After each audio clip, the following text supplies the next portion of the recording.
ജർമ്മനിയിൽ എത്തിയിട്ട് 2 ആഴ്ചയായിട്ടും എന്റെ കാര്യങ്ങളൊന്നും ശരിയാവുന്നില്ലല്ലോ. ഞാൻ ബാങ്ക് അക്കൗണ്ട് എടുക്കാൻ പോയിട്ട് ശരിയായില്ല, എനിക്ക് ജോലിക്ക് നോക്കിയിട്ട് ശരിയാവുന്നില്ല, എനിക്ക് സിം കാർഡ് എടുക്കാൻ പോയിട്ട് അതൊന്നും ശരിയാവുന്നില്ലല്ലോ.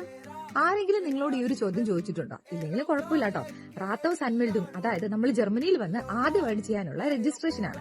അപ്പൊ അതെന്താണ് സിമ്പിൾ ആയിട്ട് ഞാൻ പറഞ്ഞു കേട്ടോ. അപ്പൊ എല്ലാവർക്കും ജർമ്മനി മാപ്പിന്റെ മറ്റൊരു എപ്പിസോഡിലേക്ക് സ്വാഗതം. റാത്തോസ് അൻമെൽഡും, അതായത് അഡ്രസ് രജിസ്ട്രേഷൻ. അതായത് ഉത്തമ, നിങ്ങൾ ജർമ്മനിയിൽ ലാൻഡ് ചെയ്തു എന്നുള്ളത് ജർമ്മൻ ഗവൺമെന്റിന് ഒഫീഷ്യലായിട്ട് അറിയണം. ജർമ്മനിയിൽ വന്ന് 2 ആഴ്ചക്കുള്ളിൽ തന്നെ ഈ സംഭവം ചെയ്യണം കേട്ടാ. നാട്ടിലെ നമ്മുടെ ആധാർ കാർഡൊക്കെ ഉണ്ട്, പക്ഷെ ഇവിടെ അങ്ങനെ ഒരു സംഭവം ഇല്ലാത്തതുകൊണ്ട് നമ്മൾ ആളിനെ കണ്ടുപിടിക്കണ്ടേ. അപ്പൊ അതുകൊണ്ട് മസ്റ്റ് ആയിട്ട് അത് ചെയ്യുക.